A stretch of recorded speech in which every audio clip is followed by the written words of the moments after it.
Welcome back, everyone. I am the Depressed Eeyore, and this is Kingdom Death Monster.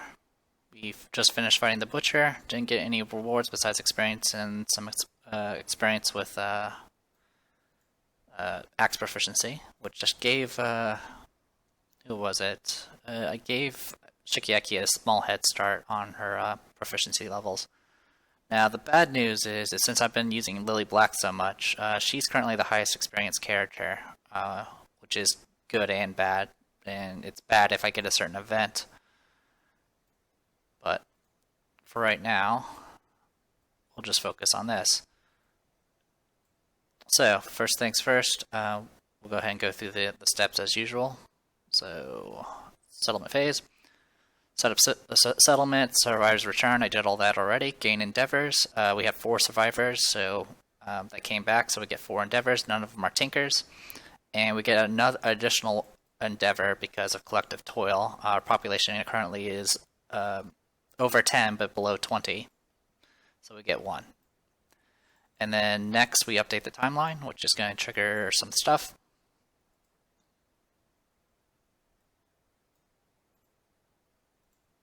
So first we'll do our settlement event, but as far as our timeline is concerned, we have the Hands of Heat coming. But let me check this again. Where's my timeline? There you are. Yeah, we do settlement event first, then trigger story events. So let's go ahead and dive right into that. We still have the love juice. Well, I guess we did get one thing out of the butcher fight. We did get a love juice. So guess that's something. Top card. Top. Yeah. Stupid mouse. Alright. Top card. God, this mouse is just not playing around. Triathalon of Death. The settlement engages in games of skill. Each player nominates a different survivor. Every nominated survivor determines their score for each possible contest.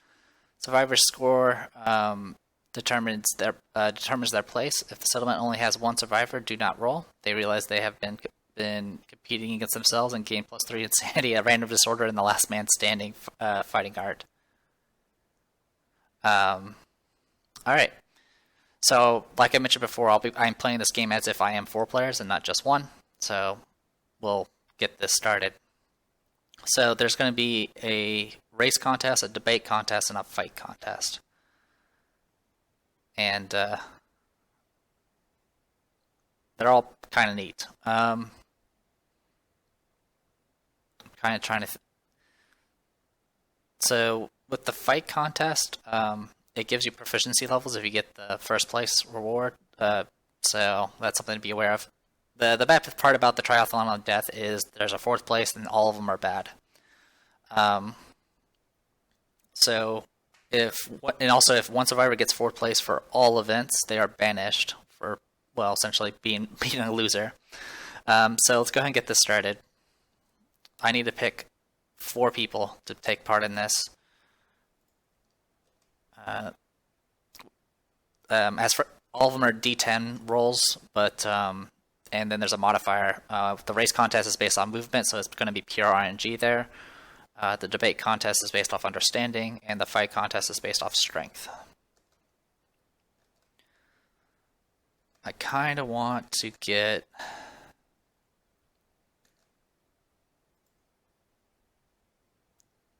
I don't really want to risk Lily Black, because if she gets a dismembered arm, she can no longer use a bow. Hatate might be a good pick.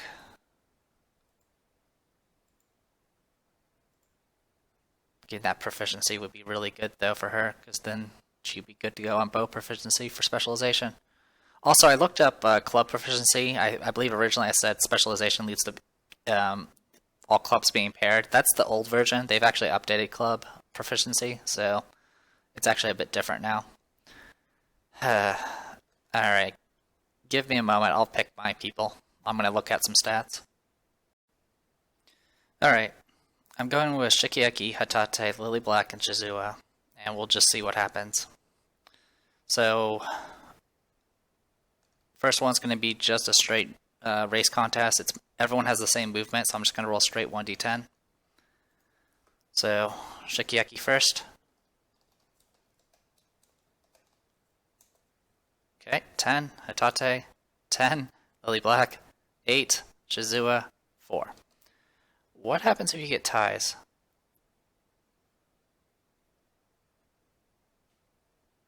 Yeah, what happens if you get ties? Give me a moment. So, there's no official response about ties. I think I've looked this up before and had the same issue. Go figure. Some people do it where it's like, okay, you have two people at first, one person in third, one person at fourth, or two people at first, one person in second, one person in fourth, and some people have done, two people in first, one person in second, one person in third. I really don't know which is correct, and supposedly rule of death, you're supposed to pick the worst result, though I usually don't worry about rule of death because it's hard enough as is. So the situation is, I think I'll do 2 first, 1 second, and a fourth. I think that's probably the most fair. So I went based off the top order here. So Shikiaki and Hitate are first. Lily Black is second. Shizua is fourth. Torn Achilles tendon severe injury for Shizua. So let's take a look what that is. Severe injuries, legs. I think it's just minus movement, but I'll check. Your leg cannot bear your weight until the end of the showdown whenever you suffer light, heavy, or severe injuries. Skip the next hunt. Wait, is that it? Your leg cannot bear the weight until the end of the showdown whenever you suffer a light, you are also knocked down. Skip the next hunt. Gain 1 bleed token. That's not bad, really. Let me check 1.5, see if it's different. I could have swore it was like minus movement, but that's having this happen in the settlement phase just pretty much means I just missed next hunt. I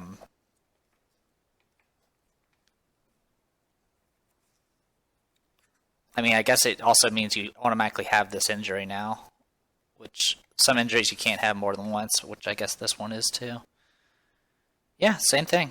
Okay, technically she gets a bleed token, but I'm not going to worry about that, and she skips next hunt. I will note that she has a torn Achilles tendon, though, because I believe if you get the same result twice, or get the result again, it's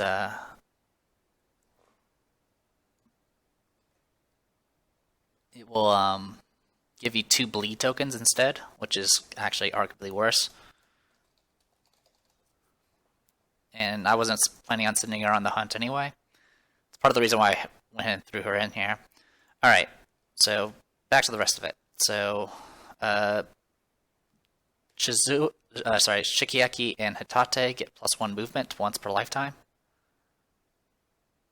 So now they have movement 6. And Lily Black gets +1 courage. Alright, so that's the first one. Next is the debate contest. This one, people have different understanding scores, so it does kind of matter. Alright. Okay, so we'll start with this. /roll, 1d10 +1 for Shikieki. 5. Hitate has 2 understanding. So 1d10 +2. Okay. Lily Black has 3 understanding. Okay. And Shizua has...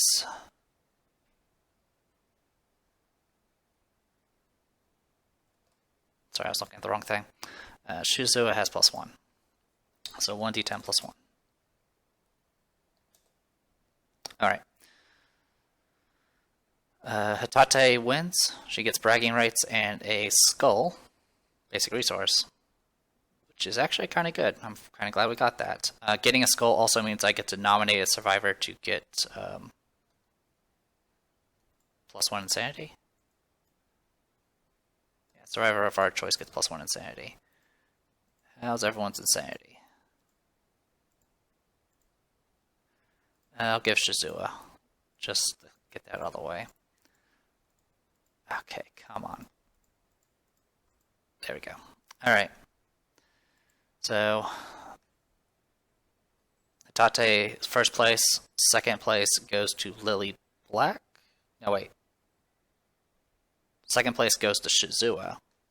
And that's +1 understanding for Shizua.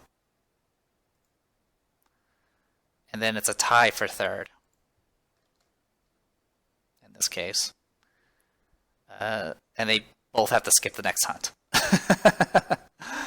Alright, so both Lily Black and Shikieki have to skip next hunt. I mean, this is kind of convenient because I wasn't going to be taking Lily Black. I was going to take Shikieki, though. Alright. So that takes care of that. Next is the last one, which is the fighting contest. It's based off strength. Alright, so Shikieki goes first. She has 1 strength, 2 strength, 1 strength, 1 strength. Alright, so Hatate is the only one that has an advantage. So Shikieki, 1d10 plus 1. 4. Hatate, 1d10 plus 2. And then Lily Black and Shizua. Well, I don't want to suffer dismembered arm, so I'm using Lily Black's reroll to not lose her arm. Bit of a waste, but it is what it is. Alright, so with that brings us to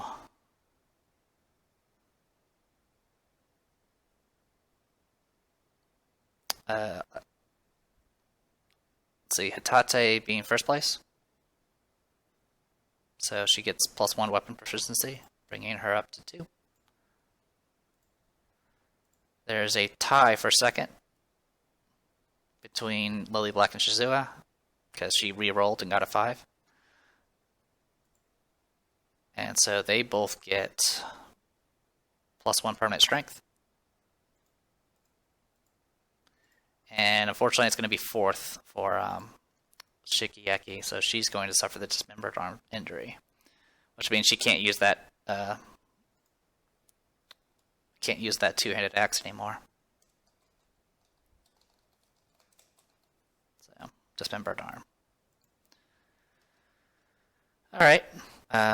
No one failed all 3 events, so we're good to go on that. And that is it for the event. Bit messy. Shikieki losing an arm is kind of bad. It would have been a lot worse if it was Lily Black, though. So I'm glad it was worth spending the re-roll for. All right. So that takes care of that. Next, we have to do the story event. Just in case, I'm gonna, of course, pull it up on the 1.5 rulebook, just in case anything's changed. All right. So what we have next is Hands of Heat.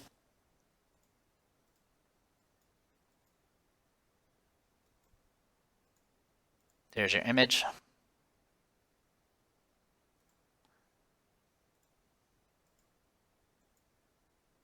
Alright, for the mystery of the lantern's glow. If the settlement already innovated lantern oven, skip this event and roll on the lantern branding table. Otherwise, proceed with Hands of Heat below.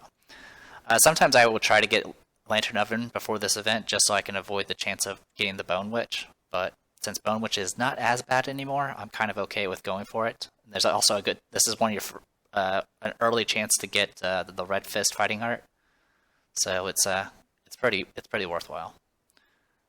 So what I'm going to do, I have to nominate one survivor to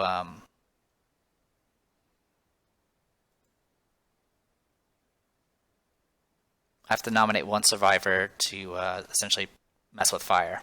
I believe that's the gist of it. And whoever I nominate gets +1 courage. So, one lucky day, a clumsy accident knocks a lantern free from the towering lantern horde. A sudden flash of heat bathes the survivors as the lantern crashes to the ground. Now shattered, the lantern light dies, but the seed of an idea begins to grow. Nominated survivor, they gain +1 courage and experiment with lanterns. So, I'm going to pick Shizua. She's going to play with lanterns. So first things first, she gets +1 courage, which is going to trigger her bold event. So I want to go ahead and do bold. I'll roll the 1d10 for it. And hope my mouse doesn't break on me again. Alright. So this is during the settlement phase. In this fleeting existence, every moment shared creates meaning. The bonds forged between survivors give you hope. Gain the following ability and roll in the table below. When you are a returning survivor, once per year, you may spend an endeavor to gain intimacy, to trigger intimacy. And I rolled a 5, which gives us a +1 endeavor the settlement phase. So we get 6 endeavors. So she gets matchmaker. This means I do need to send her on huts to actually get the benefit.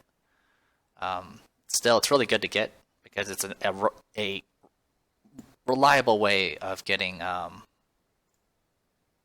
intimacy event to trigger instead of relying on auguries. Alright, so we got 6 of these now. But now I need to roll 1d10 and see if she explodes. She doesn't explode. That's good. The survivor vigorously shakes a lantern and holds it watchfully. It bursts into blue light with a distinct hissing sound. The lantern grows hot in the survivor's clenched hands, burning their flesh. They bellow in primal triumph. Gain +1 permanent strength and the Red Fist secret fighting art. Your settlement gains the Lantern Oven innovation. So, Shizua gets... Yeah, I'm just checking my book to make sure it's the same. Yeah, +1 permanent strength, Red Fist, Secret of Fighting Art. So I'll update those. So now she has 3 strength. And she has yet to even go on a single hunt because she still has binge eating, so she can't go. But all right. So we get Lantern Oven. So first I'll show off Lantern Oven. Actually, it's already down here, so I'll just move it, and then I'll update it in a second. So, innovations, Lantern Oven. We now have heat, and by agitating lanterns, a source of heat becomes available to the settlements. Departing survivors get +1 survival. We also add all the Lantern Oven thingies to it. So our departing survival is now 3, so we pretty much cap out almost every time now. And then the Lantern Oven consequences is cooking and scrap smelting. So give me a moment. Alright, so I updated the innovation deck as needed. And we now have heat and all that good stuff. Alright, next. That should be it for events. Update death count. We don't have any deaths yet. Check milestone. We don't have any milestones. And next we develop. So we have 6 endeavors. We just got a skull, which is a pretty good thing to get. And I'm just kind of checking my options as far as if we can craft anything. We don't have any scraps. We do have heat now, and monster tooth necklaces are actually really good. They give you +1 strength just by itself, and if you get enough red tabs, you can get an additional +1 strength on top of it. But we don't have organs. We also don't have. Well, sorry, we have an organ.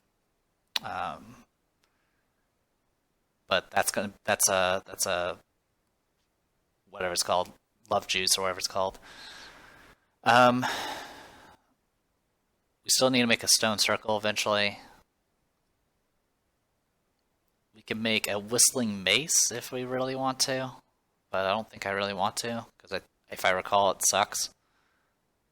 But let's take a look. Weapon crafter, whistling mace. On a perfect hit, reveal the next AI card. Place it on top of the bottom of the AI deck. Unwieldy. If any attack roll results are 1, you hit yourself and suffer 1 damage. Yeah, we're not doing that.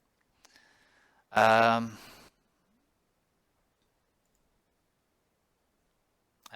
can make a bone axe, but that's not really that useful. I could just use all the bones and just make a bunch of skull helms. At the very least, I'm going to go ahead and use the love juice now. We'll return that to the deck as soon as my mouse decides to behave. And then we'll pick some people for some intimacy. So we will pick Does Aya have a reroll still? No. Who has reroll still? None of the generic males have them still. Let's pick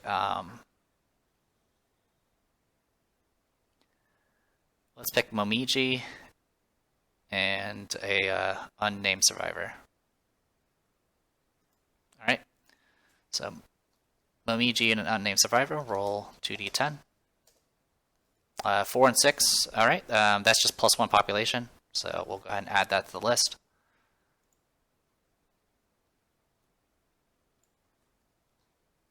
Of course, there'll be another female. I'll roll for the characters. I guess I can do it now. I do have the thing open for it. Roll 1d30. The last one we had only had one person in it, which was Asami. So 21. 21 is Legacy of Lunatic Kingdom. Alright, and there are 7. So 7. We get Saren. Alright. We'll add Saren to the list. Alright.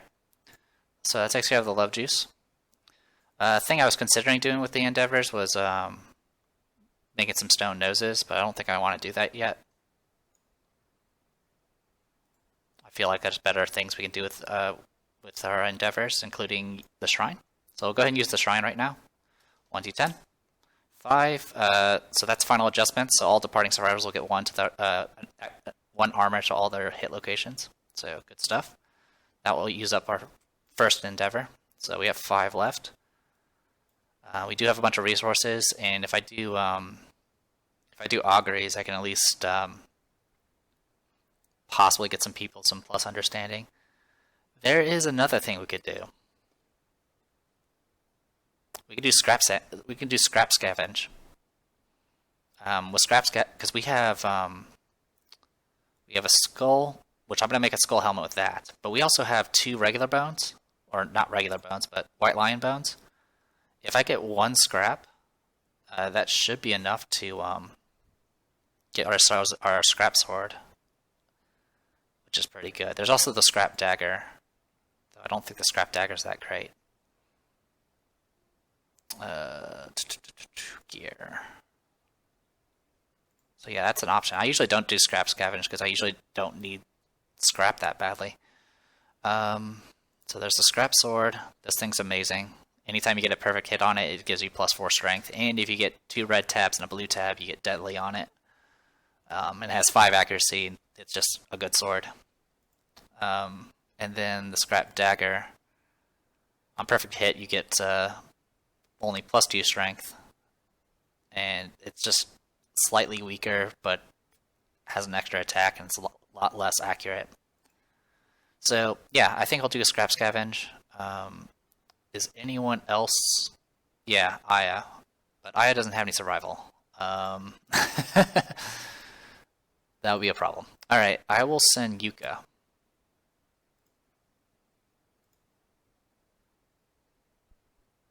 Yeah, I'll send... she's a new person, right? Yeah, she's a new person, so she should have 1 survival. So... I will send Yuka to do a scrap scavenge. So 1d10. 4, she's going to spend 1 survival. So I'll just make a note that she has 0 survival left. Save changes. Alright. Next, I will send somebody else to do that. Open and new tab, please. Okay, your courage is already good. I'm kind of just looking for people that have 2 courage. You have no courage. Freaking coward. Alright. Kamachi? I don't think you have any courage either. Nope. Aya, Shikiaki, Hatate, Shizua. Right. Everyone else is pretty courageous. Aya just doesn't have any survival is the problem. So unless I send her on an augury first. She does have understanding. Alright, I'm going to spend an endeavor to do an augury with Aya. So 1d10 plus 1 because she does have 3 or higher understanding. Lose 1 resource. Well, that sucks. I shouldn't have done that. Because now I don't have enough to craft with. I'm an idiot. I mean, I don't need the scrap sword immediately, so it's not the end of the world. I still want to go try and grab a scrap, though. So we'll get rid of a Lion Claw. She will get plus 1 understanding. And at this point, I'm all in. So I'll use another endeavor. Alright, 6. That should give her plus 1 survival. Yep. So she'll get plus 1 survival from that, so there's another one gone. So yeah, we did the Shrine, we did Scrap Scavenge, and then we did 2 auguries. And now she gets 1 survival. And I'm going to go ahead and have her do Scrap Scavenge. So 1d10. She loses 1 survival, so she's back down to 0. Alright. This was probably not worth the effort. Hitate, go ahead. Wait, you have no survival left. Lily Black. Go scavenge for some stuff. 9. That is enough, just enough to get 10 is plus 1 courage. But this gets us a Broken Lantern resource. So we don't have to. We have a skull and a bone. I'm gonna just use the scrap and the bone to make a monster bone necklace. So I'm not gonna bother logging the Broken Lantern resource. And then I'm also gonna craft a skull helmet because those are actually good to have around.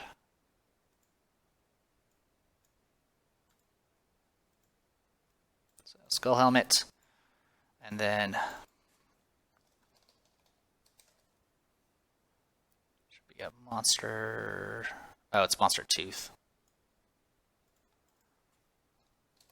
All right, so monster tooth necklace. Plus 1 strength, and if you have 2 red tabs, you'll get another plus 1 strength. And it's a it's bone jewelry item, so it's pretty good.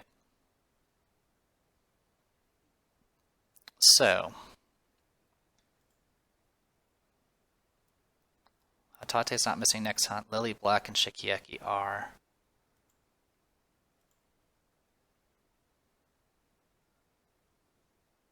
Unzon's no longer skipping next hunt. That was from last time. Same thing for Kamachi. I'm kind of just seeing what I can take with us now. Shikieki is missing an arm now, so she's not using that anymore. I might switch her proficiency. We'll see. Alright.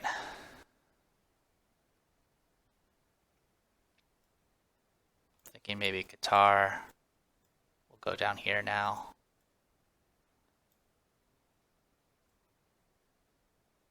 Put the counterweight axe up here. Put that there. Put this here. Put that there. Alright. So whoever's using this gear grid would have a weapon that has essentially 6 strength, because it's 4 strength for the axe, and then 2 strength because of the monster tooth necklace and all the connections. A good combination with this is actually the scrap sword, because you need 2 reds and a blue, which that fulfills all the requirements. The only bad part is I don't have the top red tab, so that's probably not going to work either. Alright, you know what? Then we'll do it this way.